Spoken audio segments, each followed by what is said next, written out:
తిరిగి రాని లోకానికి కంటబడకుండా తరలి వెళ్ళిపోతావా నిజము తెలుసుకోకుండా? దేవుడే లేడని నరకమే లేదని నిర్లక్ష్యం చేయకు, నిజమర్థం చేసుకోకుండా.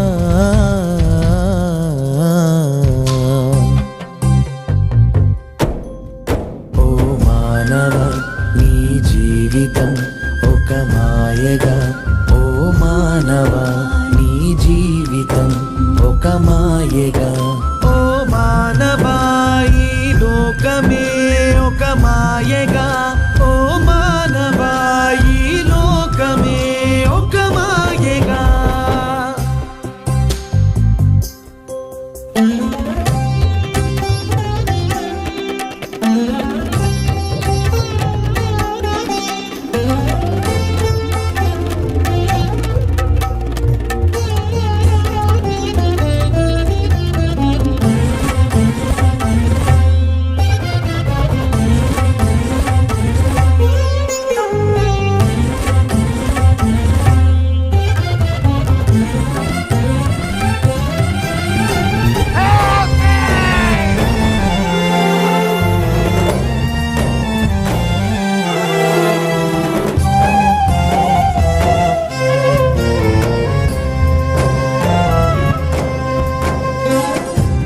అందము చందము ఆస్తులు అధికారాలు ఆరడుగుల ఆకారానికి అంతేలేని ఆశలు.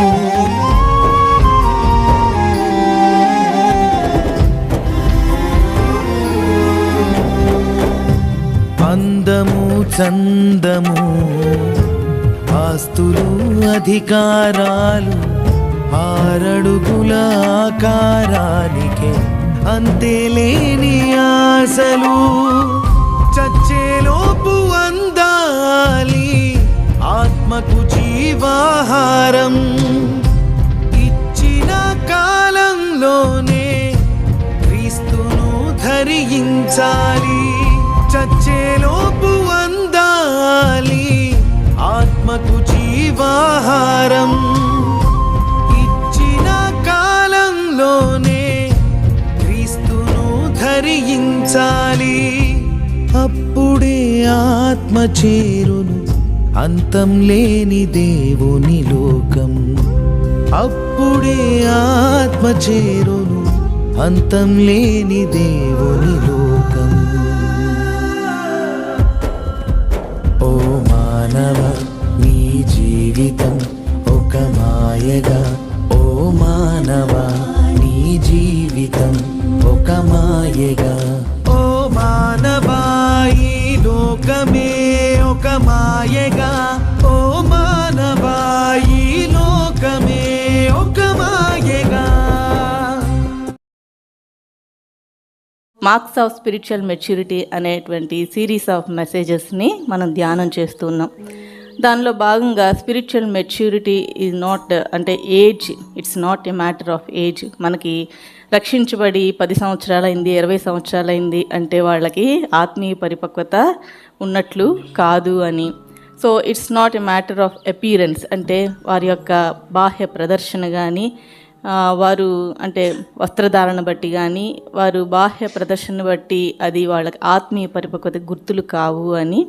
And it's not a matter of achievements, అంటే వాళ్ళకి థియాలజీ డిగ్రీ ఉన్నప్పటికీ కూడా, ఎన్ని అచీవ్ చేసినప్పటికీ కూడా వాళ్ళకి ఆత్మీయ పరిపక్వత ఉన్నట్టు కాదు అని. But spiritual maturity is a matter of attitude and character. So మన ప్రవర్తన, మన దృక్పథాన్ని బట్టి మనకి ఆత్మీయ పరిపక్వత ఉందా లేదా అన్న విషయం మనం ధ్యానం చేసాం. అవన్నీ రీక్యాప్ చేస్తే నాకు ఇవ్వబడిన టైంలో నేను దాన్ని ముగించలేను.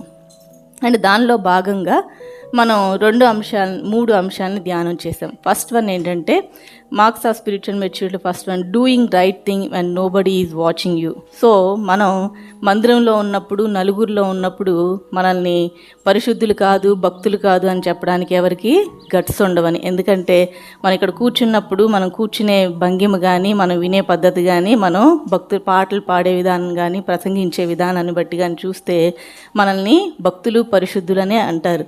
కానీ బయట ఒంటరిగా ఉన్నప్పుడు మనం ఏం చూస్తున్నాం, ఏం చేస్తున్నాం, ఏం మాట్లాడుతున్నాం, ఎలా మాట్లాడుతున్నాం అనే దాన్ని బట్టి మనం ఏం చూడాలో చూడకూడదో, దేన్ని క్లిక్ చేయాలో క్లిక్ చేయకూడదో అన్న అవగాహనని బట్టి మన ఆత్మీయ పరిపక్వత ఉందా లేదా అనేది మనం ఉంది అని మనం అర్థం చేసుకోవచ్చు అని ధ్యానం చేసాం. సెకండ్ వన్ ఏంటంటే సెల్ఫ్ డినయల్, మనల్ని మనం తగ్గించుకొని ఉపేక్షించుకొని అన్న దానిలో భాగంగా విత్ ఎగ్జాంపుల్స్ మనం ధ్యానం చేసాం. తర్వాత మూడో భాగంగా a mature person is sensitive to other people, అంటే వాళ్ళు ఇతరుల పట్ల ఆ సున్నితమైన హృదయాన్ని కలిగి ఉంటారు, ఆ సున్నితత్వాన్ని కలిగి ఉంటారు అని 2 weeks బ్యాక్ మనం ధ్యానం చేసాం. సో ఒకసారి ఒక టీనేజ్ బాయ్ని తీసుకొని వాళ్ళ ఫాదర్ ఫుట్బాల్ కోర్ట్కి వెళ్ళారు. ఎందుకు అంటే ఆ చిన్నవాడు చెప్పాడు, నేను ఫుట్బాల్ ఆడాలనుకుంటున్నాను, సో నన్ను ప్రాక్టీస్కి తీసుకెళ్ళండి అని అడిగినప్పుడు వాళ్ళ నాన్న ఫుట్బాల్ గ్రౌండ్కి తీసుకెళ్ళి కోర్టులో ఆ కోచ్తో మాట్లాడి లోపలికి పంపించాడు.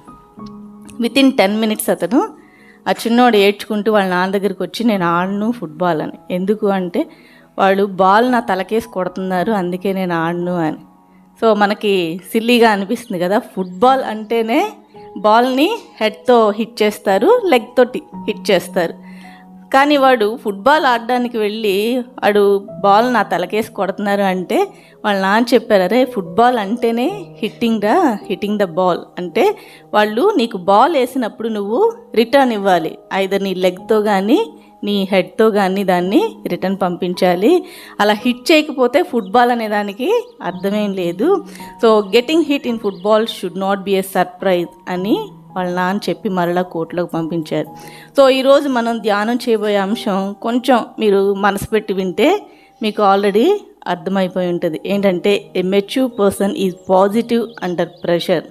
So no pain no gain. మనకి ఏదైనా కావాలి అంటే అందులో డెఫినెట్గా పెయిన్ ఉంటుంది. మనకు తెలిసిన saying no pain no gain. So మనం ఏదైనా సాధించాలనుకున్నప్పుడు దానికోసం మనం కొన్ని వదులుకోవాలి, కొన్ని అంటే మనం అణుచుకోవాలి. మనం అథ్లెట్స్ గురించి, స్పోర్ట్స్ పర్సనాలిటీస్ గురించి లాస్ట్ టైం పాస్టర్ గారు కూడా చెప్పారు కదా, హుసేన్ బోల్ట్ యొక్క రికార్డ్ ఇప్పటికీ కూడా ఎవరు కూడా బ్రేక్ చేయలేదు. అప్పుడు తను ఆ 9.56 సెకండ్స్లో తన రన్ని కంప్లీట్ చేసినప్పుడు అతను చెప్పిన విషయం ఏంటంటే, దీనికోసం నేను 4 yearsగా సాధన చేశాను, కష్టపడ్డాను. దానికోసం ఎర్లీ మార్నింగ్ లేచి ఉంటాడు, దానికోసం చాలా తినకూడనివి తినాలని అనిపించినా కానీ తినకుండా ఉండుంటాడు, కష్టపడి ప్రాక్టీస్ చేసి ఉంటాడు. సో మనం అనుకుంటాం కానీ అంటే ఇవి నాకు ఆటంకంగా ఉన్నాయి, వ్యతిరేకంగా ఉన్నాయి, కానీ మనం ఏదైనా సాధించాలి అనుకున్నప్పుడు, ఏదైనా పొందుకోవాలనుకున్నప్పుడు మనం చేయాల్సినవి మనం చేయాలి. So James 1st chapter 2 to 4th verses చూసినట్లయితే, Dear brothers and sisters, when troubles of any kind come your way, consider it an opportunity for great joy. నా సహోదరులారా, మీ విశ్వాసమునకు కలుగు పరీక్ష ఓర్పును పుట్టించినని ఎరిగి మీరు నానా విధములైన శోధనలో పడినప్పుడు అది మహానందమని ఎంచుకొనుడి. సో ఇక్కడ అంటున్నారు కదా, నానా విధమైన శోధనల్లో పడినప్పుడు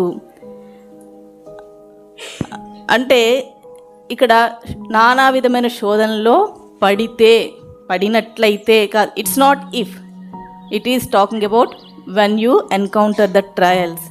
అక్కడ మీరు నానా విధమైన శోధనలో పడినప్పుడు ఆల్రెడీ అవి మనల్ని ఫేస్ చేస్తుండగా ఏం చెయ్యాలి అని మాట్లాడుతున్నాం. ఇట్స్ నాట్ ఇఫ్, పడినట్లయితే కాదు, పడినప్పుడు అంటే it's talking about when you encounter the trials, when you face the trials అని దాని గురించి మాట్లాడుతూ ఉన్నారు. సో మనం గమనించినట్లయితే చాలామందికి మనకు ఒక ఒపీనియన్ ఉంటుంది, ఏంటి అంటే దేవుని నమ్ముకుంటే మనకి వ్యాధి ఉండదు, బాధ ఉండదు, కష్టం ఉండదు, నష్టం ఉండదు. సో స్మూత్ సెయిలింగ్గా వెళ్ళిపోతుంది లైఫ్ అంతా అని కానీ దేవుడు ఎప్పుడూ కూడా మనకి స్మూత్ సెయిలింగ్లా ఉంటుందని బెడ్ ఆఫ్ రోజెస్ గురించి మనకి ఎప్పుడు కూడా దేవుడు ప్రామిస్ చేయలేదు. పైగా ప్రభువు చెప్పిన మాట ఏంటంటే, in this world you will have tribulation, ఈ లోకంలో మీకు శ్రమ కలుగుతుంది అని ఆయన చెప్పడం మన వాక్యంలో చూస్తాం. ఇంకా 1 Peter 4th chapter 12th verse కూడా, ప్రియులారా మీకు శోధనలు మీకు కలుగుచున్న అగ్ని వంటి మహాశ్రమను గూర్చి మీకేదో ఒక వింత సంభవించినట్లు ఆశ్చర్యపరకుడి. డోంట్ బీ సర్ప్రైజ్ అంటే ఆ వింత మనకేదో అసలు జరగరానిది జరిగిపోతుంది అన్నట్లు మీరేమీ కూడా సర్ప్రైజ్ అవ్వాల్సినటువంటి అవసరం లేదు. లైఫ్ అంటేనే సుఖదుఖముల కలయిక. At the same time spiritual life కూడా అది సంఘర్షణతో కూడుకున్నదే. సో మనం ఏదైనా పొందుకోవాలి అంటే, ఏదైనా బహుమానాన్ని పొందుకోవాలంటే, ఏదైనా మనం ఆశిస్తున్నామంటే దాని గుండా ఒక పర్టికులర్ ప్రాసెస్ గుండా మనం ప్రయాణించాల్సిందే. సో మీకు కలుగుతున్న శ్రమలను బట్టి, శోధనలను బట్టి, ట్రయల్స్ని బట్టి, టెంప్టేషన్స్ని బట్టి మీకేదో వింత సంభవిస్తుందని మీరేమీ కూడా ఫీల్ అవ్వాల్సిన అవసరం లేదు. ఎందుకంటే ఆ మార్గంలో చాలామంది ఆల్రెడీ ప్రయాణించారు. కాబట్టి మీకే సంభవించినట్లు మీరు ఫీల్ అయిపోయి ఇది నాకే వచ్చింది, నేనే ఫేస్ చేస్తున్నానని మీరేమీ కూడా సర్ప్రైజ్ అవ్వాల్సిన అవసరం లేదు. ఫుట్బాల్ కోర్ట్లో ఆ బాల్ని హిట్ చేయడం ఎంత అంటే సాధారణమో, మన ఆత్మీయ యాత్రలో కూడా ఈ ట్రయల్స్ అండ్ టెంప్టేషన్స్ అనేవి సర్వసాధారణం అని ఇక్కడ భక్తుడు తెలియచేస్తున్నాడు. సో ట్రయల్స్ అనేటువంటి మాటకి గ్రీక్లో అర్థం ఏంటంటే పెరియాస్మోస్ అనే పదం ఉందన్నమాట. దాని అర్థం ఏంటంటే both external hardships and internal temptations. అంటే భౌతికపరమైనటువంటి శోధనలు, అంతరంగానికి సంబంధించినటువంటి శోధనలు. సో భౌతికపరమైనటువంటి సమస్యలు, అంతరంగంలో సంభవించేటువంటి సమస్యలు, both external and internal temptations. శోధన మరియు శ్రమ రెండు కలిపితేనే ట్రయల్స్ అని ఈ మాటకు అర్థం. 1 Peter 1st chapter 6-7 verses కూడా, ఇందువలన మీరు మిక్కిలి ఆనందించున్నారు కానీ అవసరమును బట్టి నానా విధములైన శోధనల చేత ప్రస్తుతమున కొంచెము కాలము మీకు దుఃఖము కలుగుచున్నది, నశించిపోవు సువర్ణము అగ్ని పరీక్ష వలన శుద్ధపరచబడుతున్నది కదా అని ఇక్కడ భక్తుడు రాస్తూ ఉన్నాడు. సో మనం జీవితం గురించి ఆలోచించినప్పుడు కానీ, భౌతికపరమైన జీవితం కానీ, ఆత్మీయ జీవితం కానీ ఆలోచించినప్పుడు life is nothing but problem solving. So every day మనం ఆలోచిస్తే ప్రాబ్లమ్స్ ఎదురవుతాయి, దాన్ని సాల్వ్ చేసుకుంటూ మనం ముందుకెళ్ళిపోతాం. Life is nothing but problem solving అని మనం అర్థం చేసుకోవచ్చు. సో అదే విషయాన్ని ఇక్కడ యాకోబు రాసినటువంటి భక్తుడు కింద వచనాల్లో కూడా రాస్తున్నాడు. So we cannot control how many challenges we will encounter, but we can always control how we respond to those trials when they come. So మనకు ఎదురయ్యేటువంటి ఆ సమస్యల్ని, శోధనల్ని కంట్రోల్ చేయలేము, కానీ వాటికి రెస్పాండ్ అయ్యే విధానం అది మాత్రం మన చేతిలోనే ఉంది. వాటిని హ్యాండిల్ చేసే విధానం మాత్రం మన చేతిలోనే ఉంది. ఒక సమస్య వచ్చినప్పుడు, శోధన ఎదురైనప్పుడు, పాపం ఎదురైనప్పుడు దానికి లొంగిపోవడమా, పారిపోవడమా, ఎదిరించడమా అనేది మన చేతిలో ఉంది. దేవుడిచ్చిన జ్ఞానం చేత పరిశుద్ధ గ్రంథమైన బైబిల్లో కూడా పాపం ఎదురైనప్పుడు పాపానికి లొంగిపోయిన వారు ఉన్నారు, పాపం నుంచి పారిపోయిన వారు ఉన్నారు, పాపాన్ని ఎదుర్కొన్న వారు కూడా ఉన్నారు. పాపంకి లొంగిపోయిన వారు ఎవరు? చూసి దాన్ని కావాలని ఆశించి ఆ పాపంలో పడిపోయిన వారు భక్తులైనటువంటి దావీదు, పాపం నుండి పారిపోయిన వాడు భక్తులైనటువంటి యోసేపు, పాపాన్ని ఎదిరించి దాన్ని రూపుమాపిన వాళ్ళు ఫీనెహాసు. సో ఏదైనా శ్రమ, శోధన ఎదురవడం అనేది ప్రతి ఒక్కరికి ఎదురవుతుంది, కానీ దాన్ని హ్యాండిల్ చేసే విధానంలోనే డిఫరెన్స్ ఉంది. సో అది మన చేతుల్లో లేదు. శ్రమ, శోధనలు ఎదురవడం అనేది సర్వసాధారణం. వాటిని మనం కంట్రోల్ చేయలేం, కానీ వాటిని ఎలా రెస్పాండ్ అవుతాం, ఎలా హ్యాండిల్ చేస్తాం అన్నది మన చేతుల్లోనే ఉంది. అది మన కంట్రోల్లోనే ఉన్నది. ఇక్కడ అంటున్నాడు కదా, మీకు నానా విధమైన శోధనలు ఎదురైనప్పుడు మహానందమని ఎంచుకొనుడి. Consider it all joy. Joy is different from happiness. Happiness is based on our happenings. అంటే ఆనందము అనేది హ్యాపెనింగ్స్ని బట్టి, మనకి ఏదన్నా కావాలనుకుంది మనకు దొరికింది, మనం అనుకున్నది మనం సాధించాం, మనం కోరుకున్నది దేవుడు మనకి అనుగ్రహించాడు. సో అప్పుడు మనం హ్యాపీగా ఉంటాం. ఏదైనా కారు కొనుక్కున్నాం, లేదా మన పిల్లలకి మంచి ర్యాంక్ వచ్చింది, లేదా మనకేదో సాధించాము, సో మనం ఆనందంగా ఉంటాం. But joy is different from happiness. Joy is based on our salvation. చెప్పశక్యము కానీ మహిమాయుక్తమైన గొప్ప సంతోషం అని మన వాక్యంలో చూస్తాం. ఆనందం వేరు, సంతోషం వేరు. Happiness is based on hour circumstances, Joy is based on our salvation. Happiness అనేది టెంపరీ, తాత్కాలికమైనది. అంటే మనకి ఏదన్నా జరిగినప్పుడు మనం ఆనందంగా ఉంటాం, జరగలేనప్పుడు మనం విచారంగా ఉంటాం. బట్ జాయ్ ఈజ్ ఎటర్నల్, అది శాశ్వతమైనది. దేవుడు ఒక్కసారి మనకు అనుగ్రహిస్తే అది నిత్యము మనతోనే ఉంటుంది. Happiness can be taken from us, but joy is secured by the creator of the universe. So happiness అనేది మనల్ని ఎవరైనా డిస్టర్బ్ చేశారనుకోండి, ఏదైనా మనం మంచిగా ఆనందంగా ఉన్నాము, కానీ అదే సిచ్యుయేషన్లో ఎవరో వచ్చి మనల్ని డిస్టర్బ్ చేశారు, అనకూడని మాటలు అన్నారు, మనం ఇది పొందుకున్నామన్న ఆనందాన్ని కోల్పోతాం. సో కానీ దేవుడు ఇచ్చేటువంటి జాయ్ని మాత్రం ఎవరు కూడా తీసివేయలేరు. అది ఆయన భద్రం చేసి మన కొరకు ఆ జాయ్ని మనతో, అంటే సర్వ సృష్టికర్త మన కోసం ఏర్పాటు చేశారు కాబట్టి జాయ్ని ఎవరు తీసుకెళ్ళలేరు. ఎందుకంటే మనం వ్యతిరేకమైన పరిస్థితుల్లో కూడా మందిరానికి వచ్చి స్తుతిస్తున్నాము, ఆరాధిస్తున్నామంటే ఆ జాయ్ని తీసివేయలేరు ఎవరు. అదే సాతానికి అర్థం కానిది ఏంటంటే, వీళ్ళు ఉన్నప్పుడు మందిరానికి వస్తారు, ఏమీ లేనప్పుడు కూడా మందిరానికి వస్తారు, వీళ్ళల్లో ఈ సంతోషాన్ని నేను పాడు చేయలేకపోతున్నాను. వాడు చాలాసార్లు మనల్ని గుర్రుగా చూస్తూ ఉంటారు, ఎప్పుడు మింగుదామా అని గర్జించు సింహం వలె వేచి ఉంటాడు. కాబట్టి జాయ్ని ఎవరు కూడా తీసివేయలేరు. ఇక్కడ అంటున్నారు కదా, consider it all Joy. Consider అనేటువంటి మాటకి గ్రీక్ మాట ఏంటంటే హెజియోమాయ్, అంటే దాని అర్థం ఏంటంటే intellectual process of evaluating and deciding. ఏదైనా ఒక వస్తువుని కానీ ఒక ప్రోడక్ట్ కానీ తయారు చేసినప్పుడు దాన్ని మీద ఒక స్టాంప్ వేస్తారు కదా మాన్యువల్ మీద, టెస్టెడ్ ఓకే, అదన్నమాట. కన్సిడర్ అంటే ఏంటంటే ఒక ప్రాసెస్ గుండా దాన్ని ప్రయాణింపచేసి డిసైడ్ చేయడం, నిర్ణయించడం.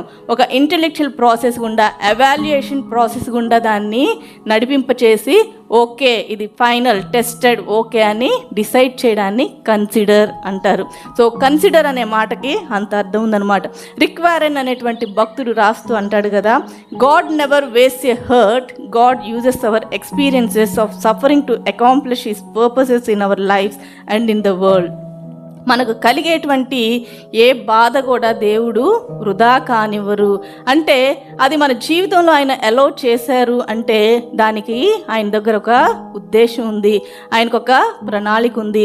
మన జీవితాల ద్వారా ఆ సమస్య గుండా మనల్ని ప్రయాణింప చేయడం ద్వారా, ఆ శోధన గుండా మనల్ని ప్రయాణింప చేయడం ద్వారా మనం వాటిని హ్యాండిల్ చేసే విధానాన్ని బట్టి ఆయన నామం మహిమ కలగాలని, ఇతరులకు ఆశీర్వాదకరంగా ఉండాలని, ప్రపంచానికి తెలియచేయాలని ఆయన మన జీవితాల్లో దాన్ని అలౌ చేస్తారు. అనవసరంగా పని లేకుండా ఆయన ఏది కూడా చేయరు. మనలాగా ఆయన ఆలోచించే దేవుడు కాదు అని ఇక్కడ భక్తుడు అంటున్నాడు. ఫిలిప్పీలకు రాసిన పత్రిక 4:4 కూడా always be full of joy in the Lord and I say it again rejoice. ఆనందించుడి, మరలా చెప్పుదును ఆనందించుడి అంటున్నారు.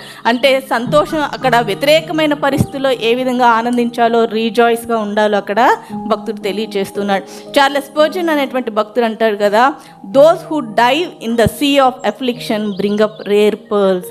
ఎవరైతే ఆ పెయిన్ గుండా, అంటే సముద్ర అంతర్భాగంలోకి వెళ్తారో అంత లోతుకి వెళితే కానీ అరుదైన ముత్యాలని తీసుకొని పైకి రాలేరు. ఆ ముత్యాలని కలెక్ట్ చేసేటప్పుడు ఆ ప్రాసెస్ ఏమి కూడా స్మూత్గా అక్కడ పైన ఏదో అలాగా తేలుతూ ఉండవు కానీ, ఫ్లోట్ అవుతూ ఉండవు కానీ, సముద్ర అంతర్భాగంలోకి వెళ్ళాలి, డీప్ సీలోకి వెళ్ళాలి. ఆ ఆయిస్టర్స్ని టచ్ చేసినప్పుడు అవి పెయిన్ఫుల్గా ఉంటాయి, బ్లడ్ రావచ్చు. సో ఆ రేర్ పర్ల్స్ని, అరుదైన ముత్యాలని తీసుకోవాలంటే ఆ ఎఫ్లిక్షన్, అంటే సీ ఆఫ్ ఎఫ్లిక్షన్, ఆ పెయిన్తో కూడినటువంటి ఆ ప్రాసెస్ గుండా ప్రయాణిస్తేనే పైకి వచ్చేటప్పుడు మనం ఆ రేర్ పర్ల్స్తో పైకి రాగలుగుతాం. సో పైన ఎక్కడ కూడా ముత్యాలు సముద్రం మీద తేలుతూ ఉండవు. ముత్యాలు కావాలంటే డీప్ సీలోకి వెళ్ళాలి, ఆ సీ ఆఫ్ ఎఫ్లిక్షన్ ద్వారా మనం ప్రయాణించాలి.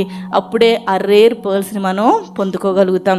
సో కోరిటన్ బూమ్ మనందరికీ కూడా చాలాసార్లు సేవకుల ద్వారా విని ఉన్నాం. ఆమె యూదులకి ఆశ్రయం ఇచ్చింది అనేటువంటి కారణం చేత ఈ నాజీ సైన్యం వాళ్ళ కుటుంబం అంతటినీ కూడా చెరసాల్లో ఉంచి భయంకరమైన చిత్రహింసలకు గురి చేసినటువంటి సందర్భాలు మనం చాలాసార్లు విన్నాం. ఆమె అంటుంది కదా, there is no pit so deep but God's love is not deeper still.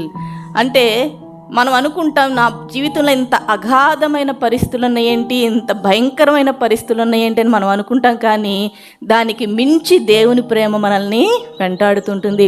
అందుకే కదా భక్తుడు అంటాడు, దేవుని ప్రేమ యొక్క లోతు, ఎత్తు, వెడల్పు, పొడవు మనకు అర్థం కాని, దాన్ని అర్థం చేసుకోండి, దాని లోతు ఎంతో తెలుసుకోండి, ఎత్తెంతో తెలుసుకోండి అని భక్తుడు సెలవిస్తూ వాక్యంలో మనం చాలాసార్లు దాన్ని ధ్యానం చేశాం కూడా. సో మనం అనుకుంటాం నా పరిస్థితులే ఇంత అగాధంలో ఉన్నాయని, కానీ దానికి మించి దేవుని ప్రేమ నిన్ను నన్ను వెంటాడుతూ ఉంది. సో ఏది కూడా దేవుడు మన పట్ల చేసే కార్యాలు నాకే ఎందుకు, దేవుడు అందరినీ బాగానే ఉన్నారు, అందరినీ బాగానే దీవిస్తున్నారు, నన్ను మాత్రమే ఎందుకు స్పెసిఫిక్గా ఈ సిచ్యుయేషన్స్ గుండా ప్రయాణింప చేస్తున్నారు, వాళ్ళు ఇలా చూస్తే అలా బిల్డింగ్లు లేపేస్తున్నారు, నేను చూస్తేనేమో నష్టం మీద నష్టం నేను చూస్తూ ఉన్నాను, వై మీ, ఎందుకంటే నాకే ఎందుకని. దేవుడు మనల్ని దీవించినప్పుడు దేవుడిని ఎప్పుడు కూడా మనం క్వశ్చన్ చేయం, కానీ ఏదైనా నష్టం కలిగినప్పుడు why me lord, why me అని మనం క్వశ్చన్ చేస్తాం. కానీ దేవుడు మనల్ని ఒక పర్టికులర్ ప్రాసెస్ గుండా ప్రయాణింప చేస్తున్నాడు.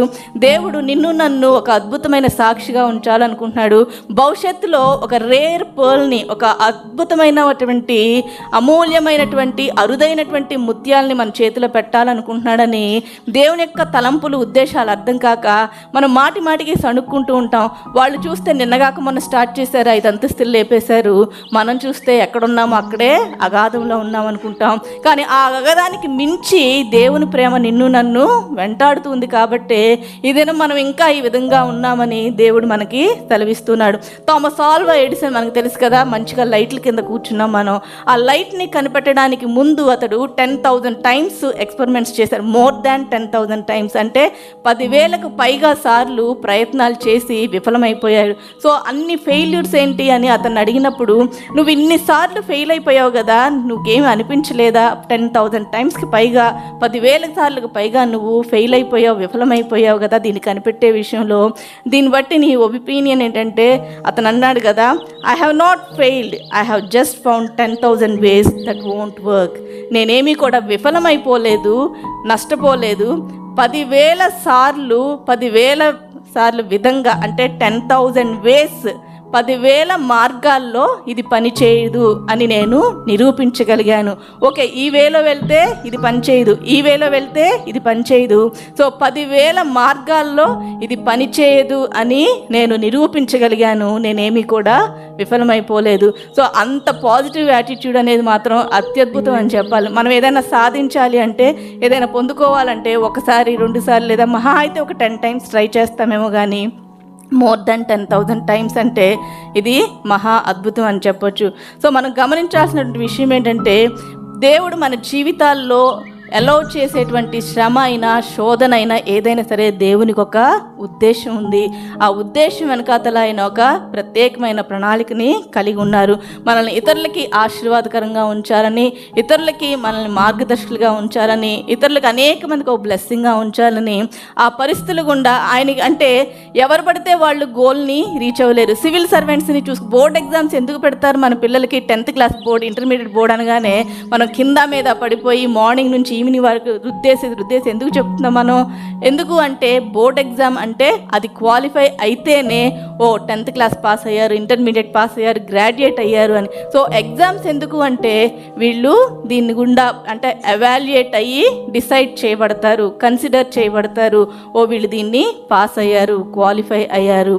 సో ఎగ్జామ్ పెట్టి ఇంటర్వ్యూ చేస్తేనే వాళ్ళకి ఆ పోస్ట్ని ఇస్తారు. సివిల్ సర్వెంట్స్కి ఎందుకంత కష్టమైనటువంటి టాపిక్స్ కానీ, వాళ్ళ ఎవాల్యుయేషన్ కానీ, ఆ ప్రాసెస్ ఎందుకంత టఫ్గా ఉంటుంది అంటే, తర్వాత వాళ్ళు కొన్ని వేల మంది ప్రజల్ని హ్యాండిల్ చేయాలి, కొన్ని వేల సమస్యల్ని వాళ్ళు హ్యాండిల్ చేయాలి. అలాంటి సమస్యల్ని హ్యాండిల్ చేయాలంటే ముందు వీళ్ళకి స్టఫ్ ఉందా లేదా, అలాంటి పరిస్థితులను వీళ్ళు డీల్ చేయగలుగుతారా లేదా, రేపొద్దున ప్రజలకి వీళ్ళు ఆశీర్వాదకరంగా ఉండగలుగుతారా లేదంటే ముందు వీళ్ళని ఎవాల్యుయేట్ చేయాలి, ముందు వీళ్ళని ఓకే టెస్టెడ్ ఓకే అని డిసైడ్ చేయాలి. కాబట్టే ఆ ప్రిలిమినరీ అని, మెయిన్స్ అని, ఇంటర్వ్యూ అని ఇంత ఎంత ప్రాసెస్ గుండా జస్ట్ బ్యాంక్ ఎగ్జామ్స్ లాగా, క్లరికల్ ఎగ్జామ్స్ లాగా, గ్రూప్ డి లాగా, ఈ రైల్వే ఎగ్జామ్స్ గ్రూప్ డి లాగా సింపుల్గా హైట్ వెయిట్ చూసి అవేమి కూడా ఇచ్చారు. దానికి కూడా ఉండాల్సినటువంటి ఏ లెవెల్కి కావాల్సినటువంటి ఆ ఎవాల్యుయేషన్ ఆ లెవెల్కి ఉంటుంది. సో అక్కడ లైన్మెన్గా పనిచేయడానికి చిన్న ప్రాసెస్ సరిపోతుంది కాబట్టి వాళ్ళని స్పోర్ట్స్, ఈ హర్డిల్స్ ఇవి కంటెస్ట్ చేసి అందులో క్వాలిఫై అయితే ఉద్యోగాలు ఇచ్చేస్తారు. కానీ ఇన్ని వేల మంది ప్రజల్ని వాళ్ళు హ్యాండిల్ చేయాలంటే వాళ్ళలో స్టఫ్ ఎంత ఉందో తెలుసుకోవాలి కాబట్టి అంత పెద్ద ప్రాసెస్. సో పోస్ట్కి తగ్గ ఎవాల్యుయేషన్ ఉంటుంది, సో మన స్థాయికి తగ్గ ఎవాల్యుయేషన్ ఉంటుంది. సో శ్రమలు, శోధనలు కూడా అంతే. మనం ఎంత పరిపక్వంగా ఉండాలని ఆశపడతామో అంత ప్రాసెస్ గుండా మనం ప్రయాణించాల్సి ఉంటుంది. సో నాకే శ్రమలు ఎక్కువ ఉన్నాయి, శోధనలు ఎక్కువ ఉన్నాయి అంటే ఒకటి అర్థం చేసుకోవాలని అంటే దేవుడు నిన్ను అంత ఉన్నతంగా ఉంచాలని ఆశపడుతున్నారు. దేవునికి నీ పట్ల అంత ఉన్నతమైన ప్రేమ ఉంది, నీ పట్ల అంత ఉన్నతమైన ప్రణాళిక ఉంది. ఇలా చేయగానే చిటికలో పని అయిపోతే దానివల్ల మనం ఏమి కూడా రేపు పొద్దున్న నిల్చొని అంత పెద్ద సాక్ష్యం చెప్పేంటి సాక్ష్యం మన దగ్గర ఉండదు. స్టార్ట్ చేసామండి, దేవుడు మమ్మల్ని దాని ముందుకు నడిపించారు. కానీ ఆ శ్రమల కొలిమిలో మనం గోల్డ్ని చూస్తే అది కొలిమిలో ఉన్నప్పుడే అది సువర్ణంగా మారుతుంది. మెటల్గా ఉన్నప్పుడు అది ఎవరికి పనికిరాదు. కానీ అది కొలిమిలో ఉండి సువర్ణంగా మారిన తర్వాతే ఆర్నమెంట్ అయినా, బిస్కెట్ అయినా, ఏదైనా సరే అది ఉపయోగకరంగా ఉండాలంటే కొలిమిలోకి వెళ్లకుండా బంగారంగా రాదు, అది సువర్ణంగా రాదు. అది జస్ట్ మెటల్ లాగే ఉంటుంది. కొలిమిలో వేసిన తర్వాతే అది ఎవరికైనా ఉపయోగకరంగా, ఆశీర్వాదకరంగా ఉంటుంది. సో ఈ ట్రయల్స్ అండ్ టెంప్టేషన్స్ అనేవి మన ఫెయిత్ యొక్క జెన్యూనెస్ని టెస్ట్ చేయడానికి ఉపయోగపడతాయి. మన విశ్వాసం యొక్క స్థాయి ఎంత ఉంది, తీవ్రత ఎంత ఉంది, మనం దేవుని పట్ల ఏ స్థాయిలో విశ్వాసాన్ని చూపించగలుగుతున్నాం, ఎంత స్థాయిలో నమ్మకంగా ఉండగలుగుతున్నాం అనేది అంటే టెస్ట్ చేయబడాలి అంటే మనం శ్రమల కొలిమి గుండా ప్రయాణించాల్సిందే. అప్పుడే అది టెస్టెడ్ ఓకే అని దేవుడు చెప్పగలుగుతారు. ఇంకా మనం చూసినట్లయితే ఇక్కడ నెక్స్ట్ వర్స్లో ఫోర్త్ వర్స్లో చూస్తే మీరు సంపూర్ణులను, అనునాంగులను, ఏ విషయంలోనైనా కొదువులేని వారునై ఉండినట్లు ఓర్పు తన క్రియను కొనసాగింపనీయుడి. ఇక్కడ ఎండ్యూరెన్స్, ఓర్పు అంటే ఎండ్యూరెన్స్ అనేటువంటి మాటకి ఈ గ్రీక్లో మీనింగ్ ఏంటంటే హ్యూపో మెనే అనుంది. హ్యూపో అంటే అండర్, మెనే అంటే అబైడ్, అంటే అండర్నీత్ ఏ హెవీ లోడ్. ఈ ఓర్పు అనేది సామాన్యంగా రాదు. అంటే పైన ఒక పెద్ద బరువు ఉంటేనే కానీ, అంటే ఫిజికల్గానే కాదు కానీ ఎనీ స్టేజ్ అంటే ఫిజికల్లీ, మెంటల్లీ, స్పిరిచువల్లీ ఎలాగైనా సరే ఒక బరువు కింద ఉంచబడితే కానీ అది ఓర్పు తన క్రియను కొనసాగించనిస్తుంది అని అర్థం. మీకు పనీర్ ఎలా చేస్తారో తెలుసు కదా. పనీర్ని మామూలుగా పాలని విరగబెడితే అది పనీర్ అవ్వదు. దాన్ని టైట్ చేసేసి అందులో ఉన్న వాటర్ అంతా పీల్చి పిప్పి చేసేసి దాని మీద పెద్ద బరువు పెడితే కానీ మనం తినడానికి పనికొచ్చే పనీర్ లాగా, టేస్టీ పనీర్ లాగా ఉంటుంది. సో ఎవరైనా సరే అంటే ఆ ఓర్పు రావాలి అంటే ఒక పెద్ద బరువు కింద, పెద్ద భారం కింద, శ్రమ కింద, శోధన కింద ఉంటేనే కానీ కొలిమిలో వేయబడినటువంటి సువర్ణం వల్లే అది మెరుగుపరచబడదు. సో మనం గమనించినట్లయితే అదే విషయాన్ని ఇక్కడ యాకోబు పత్రికలో చదువుతాం. ఇంకా ఒకసారి ఒక భక్తుడు చదువుతూ ఉండగా అతనికి ఒక భక్తుడు తెలియచేసిన విషయం ఏంటంటే, ఒక ఇల్లస్ట్రేషన్ చదువుతున్నాడు. అతను ఏంటంటే కూర్చొని గార్డెన్లో అటు ఇటు తిరుగుతూ ఉన్నప్పుడు అతనికి ఒక కకూన్ కనిపించింది. కకూన్ అంటే ఏమంటారంటే గూడు, బటర్ఫ్లై తాలూకు గూడు కనిపించింది. సో అందులో ఆ క్యాటర్పిల్లర్ అది బాగా దాన్ని పిన్ చేసేసి ఆ హోల్లో నుంచి, ఆ రంధ్రంలో నుంచి బయటికి రావడానికి చాలా కష్టపడుతుంది. మళ్ళీ వెనక్కి వెళ్తుంది, కష్టపడుతూ ముందుకు వస్తుంది, వెనక్కి వెళ్తుంది. అది మెల్లమెల్లగా బ్రేక్ అవుతుంది. కానీ ఎగ్ని బ్రేక్ చేసినట్లు మనం నైఫ్తో ఎగ్ని బ్రేక్ చేస్తే ఫట్మని బ్రేక్ అవుతుంది, అలా బ్రేక్ అవ్వట్లేదు. అతను ఆ పేషెన్స్గా చూస్తూ ఉన్నాడు. అది బయటకు వస్తుంది వెళ్తుంది కానీ అది బ్రేక్ చేసుకోలేకపోతుందేమో. ఇది చాలా ఎక్కువ టైం పట్టేటట్టుంది, చాలా ఎక్కువ ప్రాసెస్లో ఉంది, ఇది పాపం చాలా కష్టపడిపోతుంది అని అతను ఏం చేశాడంటే దానికి హెల్ప్ చేయడం కోసం అని చెప్పేసేసి సిజర్స్ తీసుకొని దాన్ని బ్రేక్ చేశాడు. అతను అనుకున్నాడు బ్రేక్ చేసిన వెంటనే అది బటర్ఫ్లై లాగా ఫ్లై అవుతుందేమో అనుకున్నాడు. కానీ చూస్తే అది కుచించుకుపోయినటువంటి ఆ ష్రెడెడ్ వింగ్స్తో, ఆ దగ్గరికి ముడుచుకుపోయినటువంటి రెక్కలతో అది కింద పడి కొట్టుకొని కొంతసేపటికి చచ్చిపోయింది. అతడు చాలా ఫీల్ అయిపోయాడు. ఏంటి, నేను దీనికి హెల్ప్ చేయాలని ట్రై చేశాను కదా, నేను బ్రేక్ చేసిన వెంటనే అది ఫ్లై అయిపోతుందని ఆశపడ్డాను, తీరా చూస్తే ఇది ఇలా జరిగింది ఏంటి అంటే, అక్కడ అర్థం చేసుకోవాల్సిన విషయం ఏంటంటే, దేవుడు ఆ ప్రాసెస్ని ఎందుకు పెట్టాడు అంటే, అది ఆ హోల్లో నుంచి బయటకు వస్తున్నప్పుడు ఆ ఫ్రిక్షన్కి ఆ బాడీలో నుంచి వింగ్స్లోకి ఒక డిఫరెంట్ ఫ్లూయిడ్ అనేది ప్రయాణిస్తుంది. ఆ ఫ్లూయిడ్ కంప్లీట్గా వింగ్స్లో చేరినంత వరకు ఆ టైం తీసుకుంటుంది. అప్పుడే అది బ్రేక్ చేసి ఫ్లై అవ్వగలుగుతుంది. అప్పుడే కలర్ఫుల్ బటర్ఫ్లైని మనం చూడగలుగుతాం. కానీ ఇక్కడ ఇతను ఏం చేశాడంటే, ఇది ఎక్కువ కష్టపడిపోతుంది, దీనికి నేను సహాయం చేయాలని దాన్ని బ్రేక్ చేయడం వల్ల దాని లైఫే పోయింది. అది కుచించుకుపోయినటువంటి ముడుచుకుపోయినటువంటి వింగ్స్తో ఎగరలేక ఆఖరికి మరణించాల్సినటువంటి పరిస్థితి. సో దేవుడు ఒక పర్టికులర్ టైంని ఆయన ఏమి అంటే జ్ఞానం లేక ఆ విధంగా పెట్టరు. ఒక్కొక్కరి జీవితంలో ఒక్కొక్క టైం ఉంటుంది. కొంతమందికి ఇమీడియట్గా అద్భుతాలు జరగవచ్చు, కొంతమందికి టైం పట్టవచ్చు. అంటే ఆ ప్రాసెస్లో వారిని ఇంకా రిఫైన్ చేయాలని దేవుడు ఆశపడుతున్నాడు. ఆ సువర్ణాన్ని ఇంకా రిఫైన్ చేయాలని. డైమండ్ని పాలిష్ చేసేటప్పుడు అది అన్కట్ డైమండ్ అంత షైనింగ్ ఉండదు, కానీ పాలిష్ చేసిన డైమండే ఎక్కడున్నా కానీ మెరుస్తూ ఉంటుంది. అన్కట్ డైమండ్స్ని మీరు పెట్టుకున్నారనుకోండి, అది డైమండ్ అని కూడా ఎవరికి తెలియదు. కానీ పాలిష్ చేసిన డైమండ్ మాత్రం అది ఆ రిఫైనింగ్ ప్రాసెస్లో అద్భుతంగా మెరుస్తూ ఉంటుంది.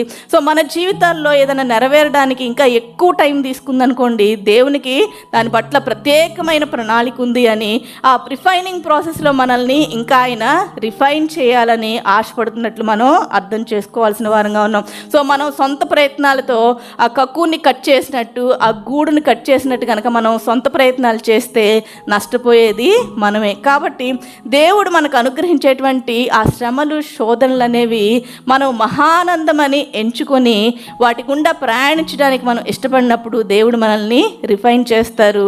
ఇది మనం గమనించినట్లయితే ట్రయల్స్ అనేవి మన ఫెయిత్ని టెస్ట్ చేయడానికి ఉపయోగపడతాయి.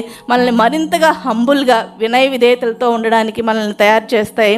ఈ వరల్డ్లీ థింగ్స్ నుంచి, ఈ ప్రాపంచిక బాహ్య విషయాల నుంచి మనల్ని దూరం చేసి దేవునికి దగ్గరగా మారుస్తాయి. ఇంకా అంటే దేవుడి పట్ల, అంటే మన పట్ల దేవునికి ఉన్నటువంటి ఆ ప్రేమని వ్యక్తపరచడానికి శ్రమలు, శోధనలు అనేవి ఒక అవకాశంగా ఉంటాయి. దేవుని యొక్క ఆశీర్వాదాన్ని పొందుకోవడానికి శ్రమలు, శోధనలు అనే ఒక మార్గం.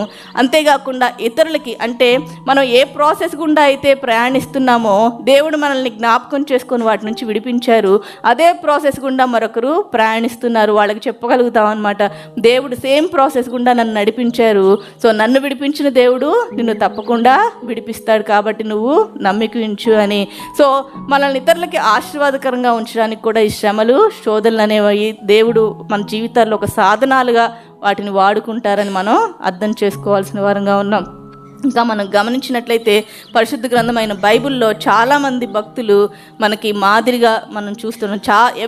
అంటే ప్రతి జీవితంలో కూడా మనకు ఒక అద్భుతమైన పాఠం మనం నేర్చుకోవచ్చు. ఫర్ ఎగ్జాంపుల్ భక్తులైనటువంటి జోబుని మనం తీసుకున్నట్లయితే, నేను శోధించబడిన మీదట సువర్ణం వలె అగుదును అంటాడు. సో ఆ మాట ఆయన ఈజీగా చెప్పలేదు, కానీ ఆయన ఫేస్ చేసినటువంటి ట్రయల్స్ అండ్ టెంప్టేషన్స్ అన్నిటినీ ఫేస్ చేసిన తర్వాత ఆ స్టేట్మెంట్ ఇవ్వడం జరిగింది.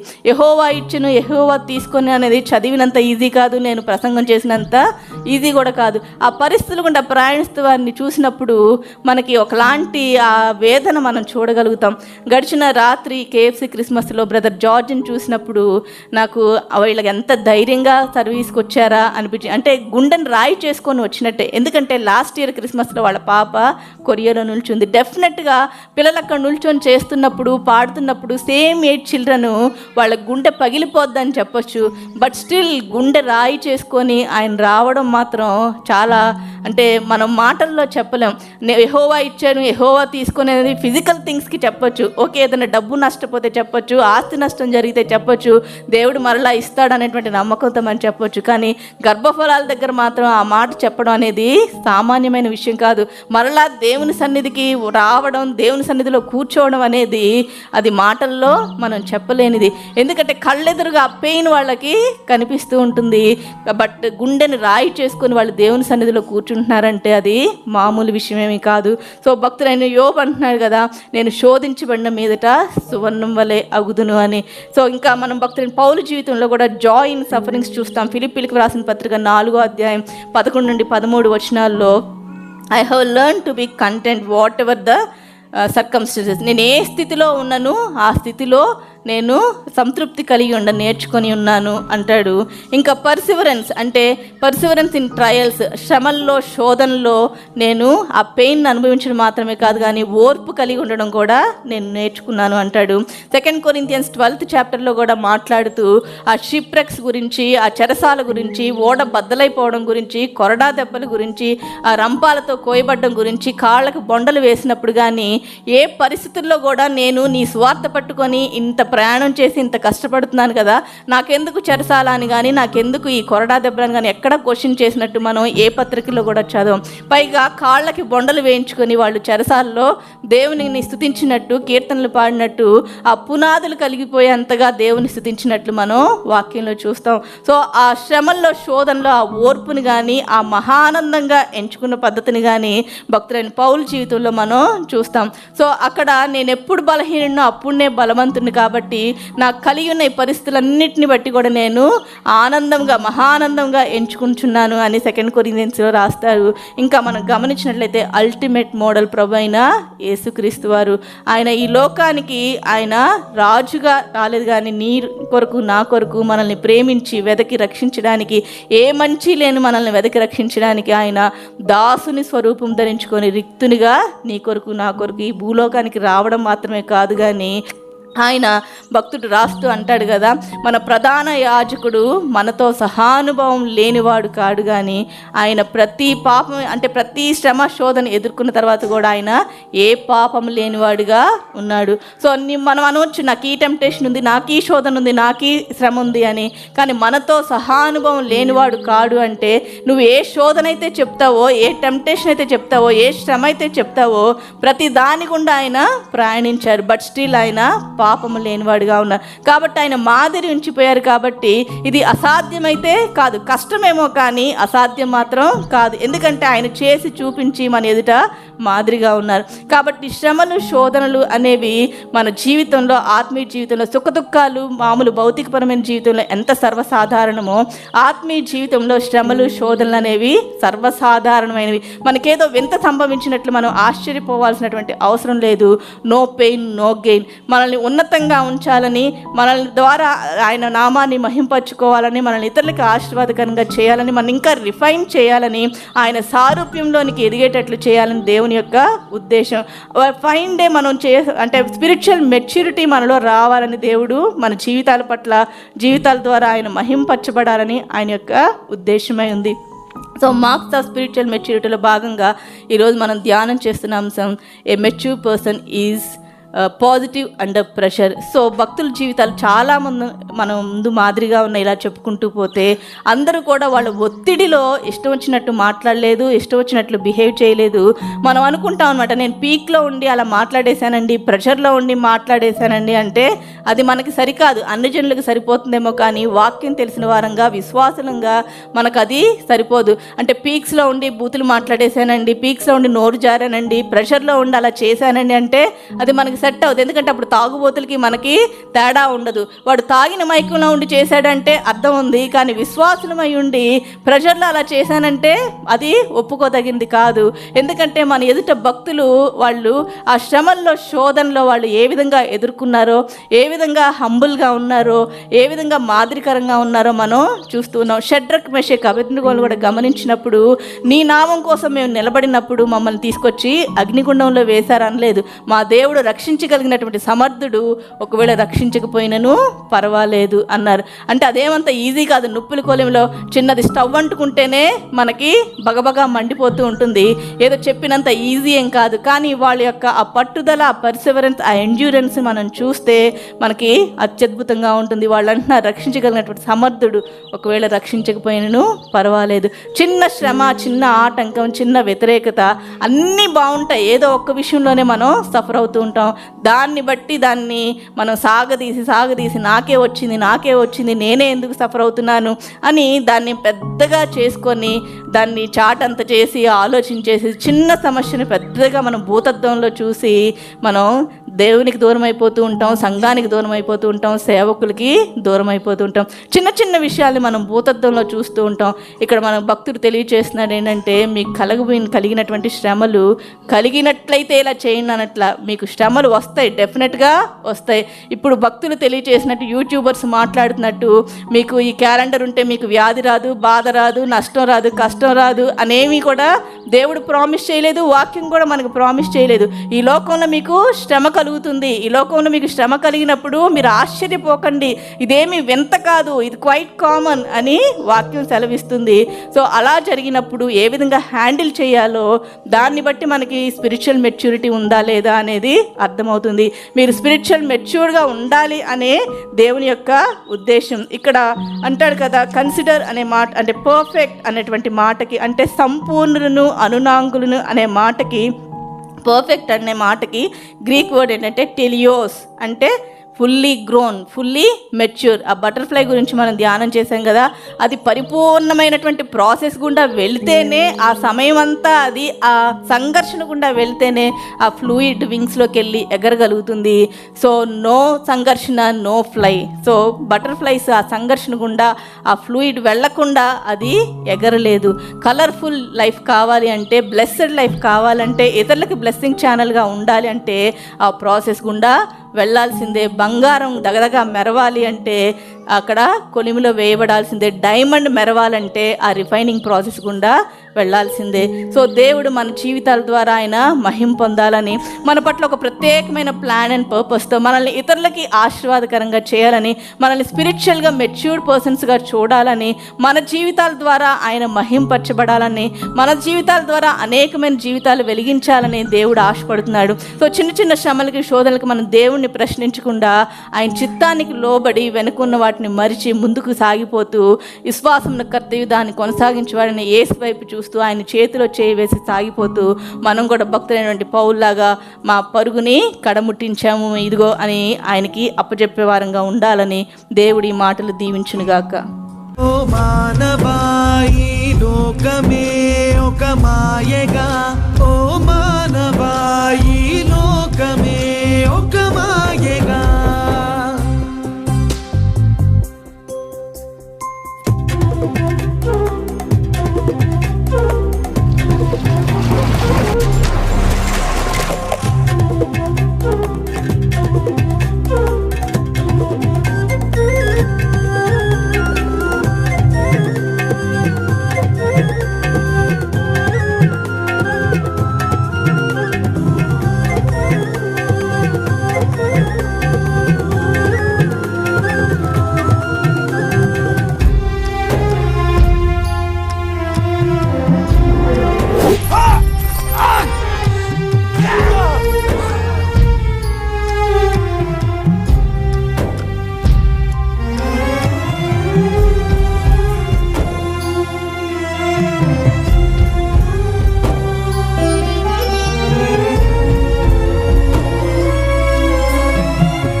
కాలపు కోరికలే కాటికెత్తుకెళతాయి, మనోనేత్ర మెలగాలి, భ్రమలు తొలగిపోవాలి.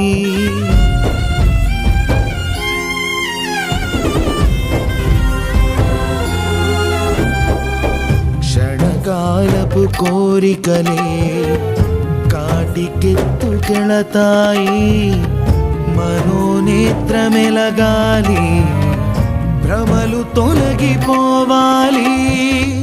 దేహానికి కళ్ళెం వేసి దైవ క్రియల కైవాడితే, క్షయమయ్యే దేహము అక్షయతను ధరించును. దేహానికి కళ్ళెం వేసి దైవ క్రియల కైవాడితే, క్షయమయ్యే దేహము అక్షయతను ధరించును. అప్పుడే అక్షయ దేహం దేవుడున్న లోకం చేరును.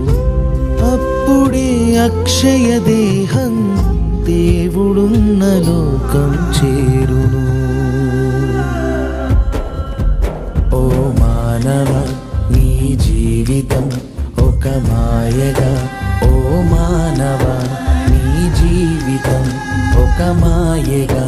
ఓ మానవ, ఈ లోకమే ఒక మాయగా